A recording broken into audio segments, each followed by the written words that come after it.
ഇപ്പോഴത്തെ ചെറുപ്പക്കാർ, അതായത് ഒരു 18 വയസ്സ് പ്രായമുള്ള കുട്ടികളോട് നിങ്ങൾക്ക് എന്താണ് പറയാനുള്ളത്?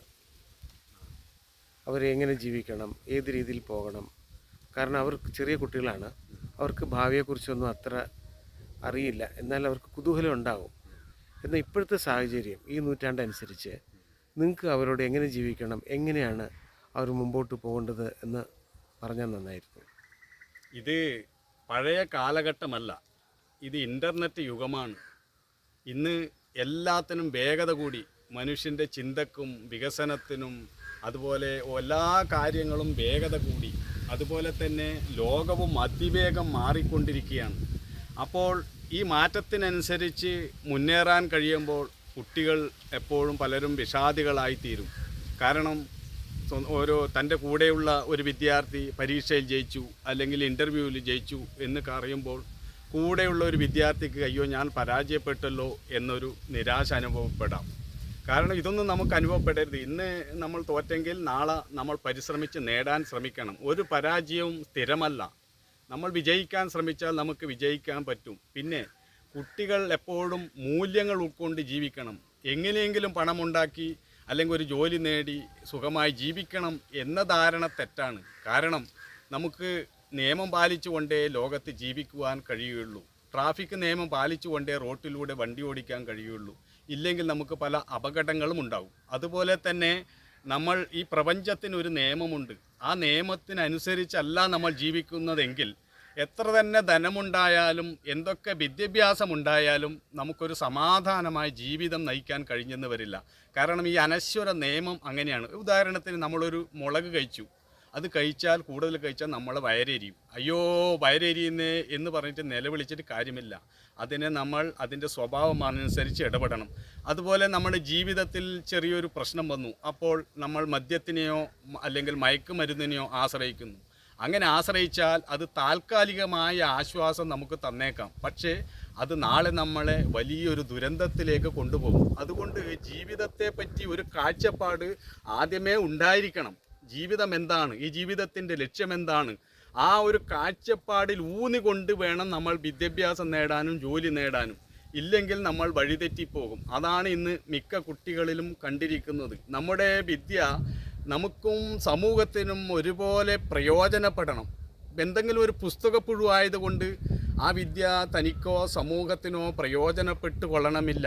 അതുപോലെ എന്തെങ്കിലും ഒരു ജോലി നേടാനുള്ള ഉപാധി മാത്രമല്ല വിദ്യാഭ്യാസം.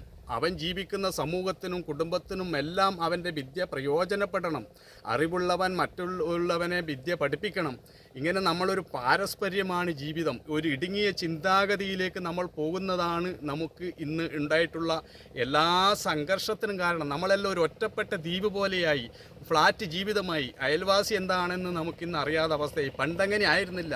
നമ്മൾ പരസ്പരം ഒരു പാരസ്പര്യമുണ്ടായിരുന്നു, ഐക്യമുണ്ടായിരുന്നു. ഒരു പനി വന്നാൽ പോലും നമ്മൾ പരസ്പരം അയൽവാസികൾ പോയി അന്വേഷിക്കും എന്ത് പറ്റി. ഇന്ന് അതൊന്നുമില്ല. ഒരു പനി വന്നാൽ ഒറ്റക്കൊരു മുറിയിൽ കിടക്കും, അവൻ ടെൻഷൻ അടിക്കും. അപ്പോൾ അവൻ അല്ലെങ്കിൽ മദ്യമോ മയക്കുമരുന്നോ കഴിച്ചിട്ട് ആശ്വാസം കിട്ടും. ഇതെല്ലാം നമ്മുടെ ജീവിതത്തിൻ്റെ ലക്ഷ്യം. അതുപോലെ തന്നെ ഇന്നത്തെ കുട്ടികൾക്കറിയാത്തൊരു കാര്യമാണ്, അവർ വിദ്യാഭ്യാസം നേടി കുടുംബജീവിതത്തിലേക്ക് പ്രവേശിക്കുമ്പോൾ അവിടെ നമ്മുടെ അറിവ് പ്രകാശിക്കുന്നില്ല. അവിടെ കുടുംബജീവിതം സമാധാനപരമാകണമെങ്കിൽ പരസ്പരം ഒരു വിട്ടുവീഴ്ച നമ്മുടെ ഉണ്ടാവേണ്ടി വരും. വിട്ടുവീഴ്ച ഇല്ലെങ്കിൽ കുടുംബജീവിതം സമാധാനപരമാകില്ല. അതുകൊണ്ട് വീട്ടിൽ ഭാര്യാഭർത്താക്കന്മാർ എപ്പോഴും വിട്ടുവീഴ്ചയ്ക്ക് തയ്യാറാകുന്നവരായിരിക്കണം. ഇന്ന് അനുനിമിഷം കുടുംബ ബന്ധങ്ങൾ തകർന്നുകൊണ്ടിരിക്കുന്നതായിട്ടാണ് നമ്മൾ കാണുന്നത്. അതിന് കാരണം എന്തെന്ന് വെച്ചാൽ പരസ്പരം ക്ഷമിക്കാനും സഹിക്കാനും തയ്യാറാവാത്തതാണ്. പരസ്പരം ക്ഷമിക്കാനും സഹിക്കാനും നമ്മൾ തയ്യാറാകുമ്പോഴാണ് പരസ്പരം വിട്ടുവീഴ്ച ചെയ്യുവാനും നമുക്ക് കഴിയുന്നത്. ഞാൻ നിന്നെ സ്നേഹിക്കുന്നു എന്ന് വെറുതെ പറഞ്ഞതുകൊണ്ടായതില്ല, അത് പ്രാവർത്തികമാക്കി കാണിക്കണം. ജീവിതത്തിൻ്റെ അർത്ഥവും വ്യാപ്തിയും അല്ലെ സ്നേഹത്തിൻ്റെ അർത്ഥവും വ്യാപ്തിയും എന്തെന്ന് മനസ്സിലാക്കിയിട്ട് ജീവിക്കണം. തൊലിപ്പുറത്തുള്ളത് മാത്രമാകരുത് നമ്മുടെ സ്നേഹം.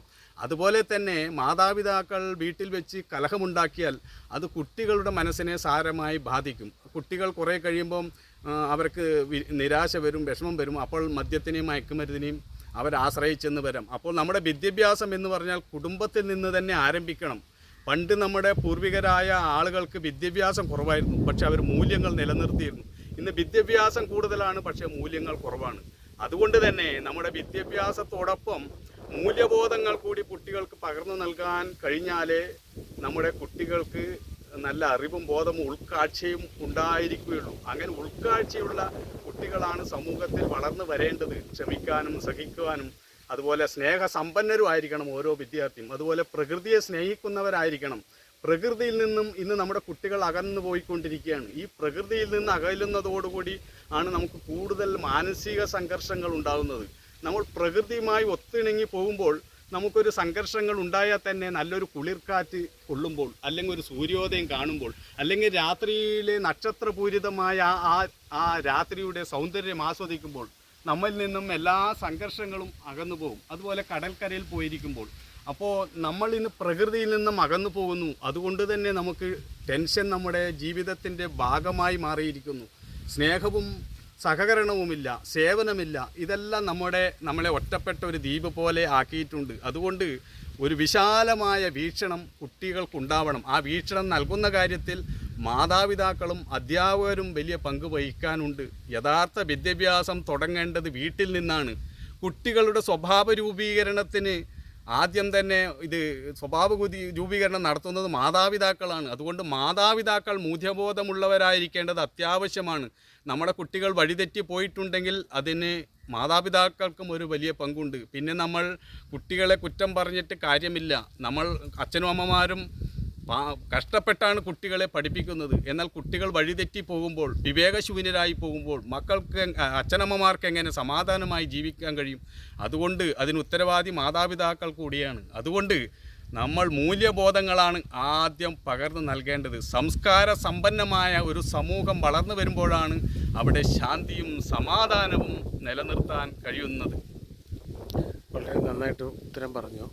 ഇതിൽ വളരെ പ്രത്യേകമായിട്ട് താങ്കൾ പറഞ്ഞത് മാതാപിതാക്കളും ഗുരുക്കന്മാരുടെയും പങ്ക്. അവർ ഈ കുട്ടികളെ നയിക്കുന്നതിൽ പ്രധാന പങ്ക് ഉണ്ട് എന്ന് പറഞ്ഞു. യഥാർത്ഥത്തിൽ അധ്യാപകരെക്കാളും കൂടുതൽ സമയം അവർ ചെലവഴിക്കുന്നത് അച്ഛനും അമ്മയുമാണ്. അപ്പോൾ ഈ മാതാപിതാക്കൾ ഏത് രീതിയിലാണ് അവർ വിദ്യാഭ്യാസം ചെയ്യേണ്ടത്? അതായത് മൂല്യങ്ങൾ അവർക്കെങ്കിലും ഏതെങ്കിലും പ്രത്യേക ടെക്സ്റ്റ് റെഫർ ചെയ്യാൻ പറ്റുമോ? അതോ എങ്ങനെയുള്ള ജീവിതം അവർ നയിക്കണം? എങ്ങനെയാണ് ഒരു ഏത് മാർഗ്ഗമാണ് അവർ സ്വീകരിക്കേണ്ടത്? എങ്ങനെ ജീവിച്ചാൽ അവർക്ക് കുട്ടികളെ നന്നായി നയിക്കാൻ സാധിക്കും? ഒന്ന് പറഞ്ഞാൽ നന്നായിരുന്നു. അതായത് ഒരു കുട്ടി പിറന്ന് വീഴുമ്പോൾ മുതൽ ഓരോ കാര്യവും കണ്ടും കേട്ടും പഠിക്കുന്നത് മാതാപിതാക്കളിൽ നിന്നാണ്. നമ്മുടെ കുട്ടികൾക്ക് മുതിർന്നവരെ പോലെ അവരുടെ വിചാരങ്ങൾ വാചാലമായി അവതരിപ്പിക്കാൻ കഴിഞ്ഞെന്ന് വരില്ല. പക്ഷേ കാര്യങ്ങൾ ഗ്രഹിക്കുന്നതിനുള്ള അവരുടെ കഴിവിനെ നമ്മൾ നിസ്സാരമായി കാണരുത്. നമ്മുടെ ഒരു ചെറിയ പ്രവൃത്തി പോലും കുട്ടികൾ നിരീക്ഷിക്കുകയും അതിനെ അനുകരിക്കുകയും ചെയ്യും.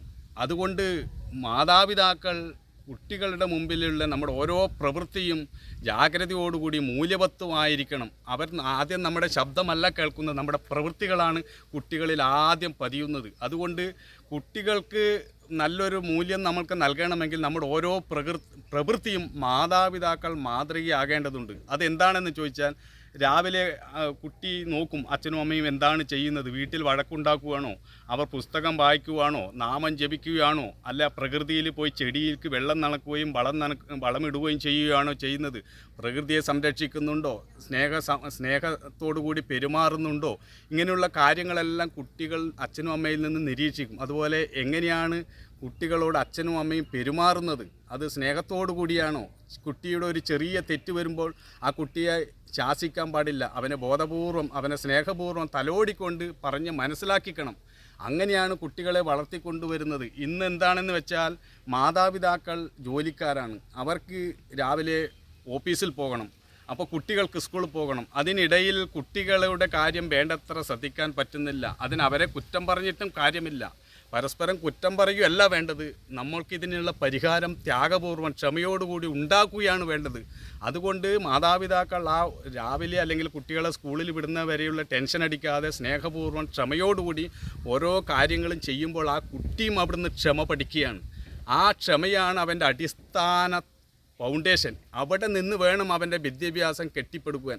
അച്ഛനും അമ്മയും വെപ്രാളപ്പെട്ട് ഓരോ കാര്യം ചെയ്യുമ്പോൾ അവനും അങ്ങനെ തന്നെ ചെയ്യാൻ തുടങ്ങും. അച്ഛനും അമ്മയും ഒരു വീട്ടിന് മുന്നിലുള്ള കാറ് തുടക്കുമ്പം അത് ചിരിച്ചുകൊണ്ട് ക്ഷമയോടുകൂടി ചെയ്യുന്നത് കാണുമ്പോൾ, അല്ലെങ്കിൽ അച്ഛൻ ചെടിക്ക് വെള്ളം നനയ്ക്കുമ്പോൾ കുട്ടി അത് നോക്കും, അച്ഛനെങ്ങനെയാണ് ചെയ്യുന്നത്, ചിരിച്ചുകൊണ്ട് ആ ചെടികളോടെല്ലാം സംസാരിച്ചു കൊണ്ടാണ് ചെയ്യുന്നതെങ്കിൽ കുട്ടിയും അത് ചെയ്യാൻ തുടങ്ങും. അതുപോലെ കുട്ടികളെയും കൂട്ടി എവിടെയെങ്കിലും നമ്മൾ പോകുമ്പോൾ നമ്മുടെ പെരുമാറ്റം, ഇങ്ങനെ എല്ലാ തലത്തിലും നമ്മുടെ പെരുമാറ്റം നമ്മൾ മൂല്യബോധമുള്ളവരാകുമ്പോഴാണ് കുട്ടികൾ അതിനെ അനുകരിക്കുന്നത്. അതുകൊണ്ട് ആദ്യം മൂല്യബോധം ഉണ്ടായിരിക്കേണ്ടത് അച്ഛനും അമ്മയ്ക്കാണ്. അതുപോലെ ഭാവി തലമുറയെ വാർത്തെടുക്കുന്നതിൽ അധ്യാപകർക്കുള്ള പങ്ക് ഒഴിച്ചുകൂടാനാവാത്തതാണ്. അധ്യാപകർ എപ്പോഴും കുട്ടികൾക്ക് മൂല്യങ്ങൾ പകർന്നു കൊടുക്കുന്ന കാര്യത്തിൽ വളരെയധികം ശ്രദ്ധിക്കണം. അതുപോലെ അധ്യാപകർ കുട്ടികൾക്ക് നല്ല മാതൃക സൃഷ്ടിക്കണം. അതുപോലെ മൂല്യത്തിൽ അധിഷ്ഠിതമായ പാഠ്യ പദ്ധതിയും ഉണ്ടായിരിക്കണം. ഇങ്ങനെ ഒരു ബോധപൂർവം നമ്മൾ ഒരു കുട്ടിയെ വളർത്തിക്കൊണ്ട് വന്നാലേ നമ്മുടെ സമൂഹത്തിനും ആ കുട്ടിക്കും അത് ഉപകാരപ്പെടില്ലൂ. കുട്ടികളെ വഴിതെറ്റിപ്പോയാൽ പിന്നെ നമ്മൾ അവരോട് ചെയ്യുന്ന തെറ്റാണ് മാതാപിതാക്കളും അധ്യാപകരും എല്ലാം ചെയ്യുന്നത്. അതുകൊണ്ട് ഒരു കുട്ടി ഒരു വിത്താണ്, അവനെ വളർത്തിക്കൊണ്ടുവരുന്നത് നമ്മളാണ്. നമ്മളെ കണ്ടാണ് അവൻ പഠിക്കുന്നത്. അതുകൊണ്ട് ഇന്നത്തെ യുവാക്കളെ എല്ലാ കുറ്റം പറയേണ്ടത് നമ്മൾ തന്നെയാണ് അത് ഉത്തരവാദി. അതുകൊണ്ട് മുതിർന്നവർ ഒരു മാതൃകയായിട്ട് മുന്നോട്ട് പോകാൻ എപ്പോഴും ശ്രമിക്കണം. എങ്കിലേ നമുക്ക് കുട്ടികൾക്ക് മാതൃകയായി, കുട്ടികളെ സ്നേഹസമ്പന്നരായി, വിദ്യാസമ്പന്നരായി, മാതൃകാ കുട്ടികളായി വളർത്തിക്കൊണ്ടുവരാൻ സാധിക്കുകയുള്ളൂ. നന്ദി, നന്ദി, നമസ്കാരം. വളരെ നന്നായി സംസാരിച്ചു.